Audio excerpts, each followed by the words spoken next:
To understand an enemy, I believe you have to pay attention to what they say when they think no one else will ever hear it.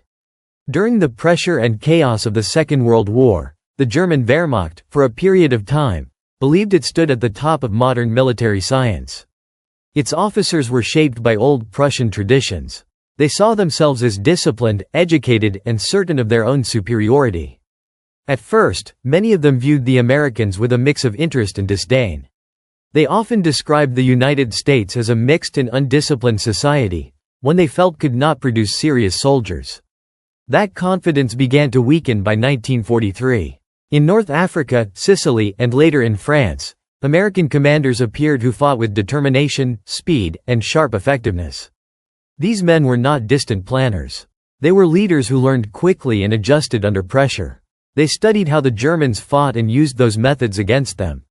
After the war, in memoirs, captured papers, and interviews with prisoners, German officers began mentioning these Americans by name. Sometimes the tone was reluctant admiration. Other times it was irritation. In a few cases, it was clear unease. This story is a countdown of American generals who clearly unsettled their opponents. Ranking military leaders is never simple, but here the viewpoint is unusual. I am looking strictly through German eyes. Every judgment comes from documented German opinions. First comes direct battlefield impact. Which generals led formations that German troops feared facing? Whose arrival caused German commanders to rethink their plans? Second is strategic respect. Which Americans were described by German officers as especially capable, aggressive, or hard to predict? Third is doctrinal danger. Which commanders represented a way of fighting, whether through airborne landings, night combat, or armored attacks, that the Germans found most disruptive and threatening? Before moving forward, one figure has to be addressed. That is the supreme commander in Europe, General of the Army Dwight D. Eisenhower. At the highest level, the German leadership feared Eisenhower more than any other American. They did not fear him for battlefield tactics. They feared him as the organizer of their defeat. He controlled the vast industrial strength of the Allies and coordinated the largest invasion ever attempted. Their fear of Eisenhower was the fear of an overwhelming force that could not be stopped. This account, however, focuses on field commanders. These were the generals who created immediate fear among the soldiers who faced them directly. Eisenhower was not a single piece on the board. He was the one directing the entire game. For that reason, he stands apart, held in ultimate respect, but outside this tactical ranking. The same applies to the men who developed a form of warfare the Germans deeply respected and feared: airborne operations. Matthew Ridgway of the 82nd Airborne and later the 18th Airborne Corps, along with his successor James M. Gavin, were determined leaders who fought close to the front. Often it was not just the men themselves, but the idea of their airborne units, forces that could appear suddenly behind the lines, that unsettled German planners and reshaped entire campaigns. German soldiers also held strong respect for the American 1st Infantry Division, known as the Big Red One. In North Africa and Sicily, the man who turned it into a feared formation was Major General Terry de la Mesa Allen. Known as Terrible Terry, Allen was unconventional, tough, and personally rough around the edges.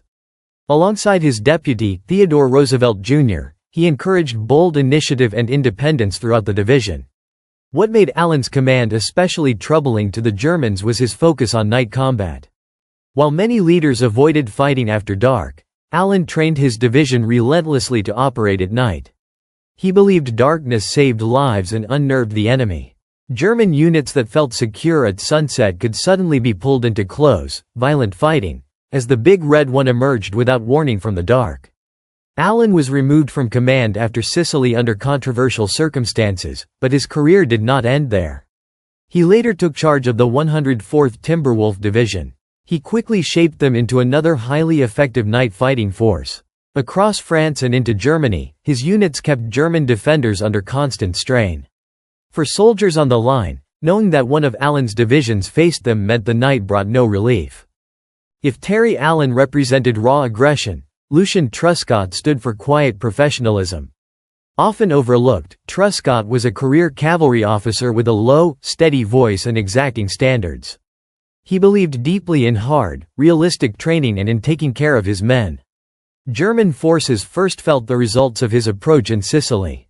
There, his 3rd Infantry Division repeatedly moved faster, fought harder, and outperformed the German units sent against it. He pushed his men to march at a punishing pace of 4 miles an hour, far beyond what was considered normal. This became known as the Truscott Trot. That constant speed repeatedly caught German commanders off guard. It allowed his division to cover long distances quickly and show up where the enemy never expected them. Still, it was in Italy, at the Anzio beachhead, where Truscott truly earned the lasting respect of his German opponents. He took command of 6th Corps at a moment when the situation was close to collapse. He reorganized the defenses from the ground up and restored discipline and confidence. The German commander in Italy, Field Marshal Albert Kesselring, a skilled and determined enemy, launched powerful counterattacks aimed at wiping out the beachhead. Truscott's defense held firm. He was never dramatic or theatrical. He was steady and impossible to shake. German officers, who placed great value on competence and discipline, recognized him as a true professional. They saw him as a master of his trade. He led one of the best trained and best commanded forces in the theater. Facing Truscott did not mean meeting a reckless fighter. It meant confronting a commander who would not make careless errors. There is clever maneuver, and then there is the quiet terror of sustained, unstoppable pressure applied without pause. Major General James Van Fleet understood that kind of pressure better than most. His approach was blunt and uncompromising. First, locate the enemy. Then pin them in place with infantry. After that, destroy them completely with artillery. German forces came to fear Van Fleet during Normandy and later in the brutal fighting of the Hurtgen Forest. While commanding the 90th Infantry Division, and later 3rd Corps under Patton, he relied on what became known as the Van Fleet load. This meant artillery concentrations 10 times heavier than normal. German soldiers described the experience as overwhelming. The shelling seemed to strike everywhere at once, leaving no ground untouched. After the war, captured German officers spoke with a kind of stunned respect about the sheer industrial power Van Fleet was willing to unleash. They sometimes dismissed American infantry tactics as simple, but they openly admitted their fear of American artillery. Van Fleet came to represent that fear more than almost anyone else. He had little interest in finesse or subtle movement. His focus was complete destruction. To face a Van Fleet command meant facing the full weight of American firepower, directed by a commander who showed no hesitation and no mercy toward his objective. It was a way of fighting the resource-starved Wehrmacht could not hope to match. By 1944, German fear was no longer limited to the man across the battlefield. It extended upward, toward an enemy they could not reach, one that ruled the sky. No American commander contributed more to the steady destruction of Germany from the air than Curtis LeMay. While leading forces in the 8th Air Force, LeMay proved to be a hard and relentless innovator. He helped develop the combat box formation, a dense arrangement of bombers that created overlapping fields of defensive fire and made attacks by German fighters extremely dangerous. He also demanded aggressive flying tactics. His bombers were ordered to fly straight and level through heavy flak to improve accuracy, no matter the losses. In their memoirs, senior Luftwaffe officers, including Adolf Galland, wrote at length about the struggle against the 8th Air Force. They respected the bravery of American crews and feared the cold, industrial logic behind their leadership. LeMay approached war as a calculation. He was willing to lose aircraft and men in order to cripple Germany's ability to continue fighting. His targets were oil plants, aircraft factories, and rail networks. While ground commanders fought for ground measured in yards, LeMay aimed to dismantle the entire German war economy. To the German High Command, this strategy was deeply frightening. They could defeat an infantry unit in battle, but they could not stop wave after wave of bombers from reducing their industrial centers to ruins. LeMay represented a threat that ignored traditional front lines entirely. At the top of this list, there can be only one name. It belongs to the American general whose reputation became tied to the very style of warfare the Germans themselves had mastered. Armored blitzkrieg. That man was George S. Patton, Jr. In post-war interrogations and writings, senior German commanders spoke of him with a particular respect. Alfred Jodl, Hitler's chief of operations, called him the American Guderian, a comparison to the creator of German armored doctrine.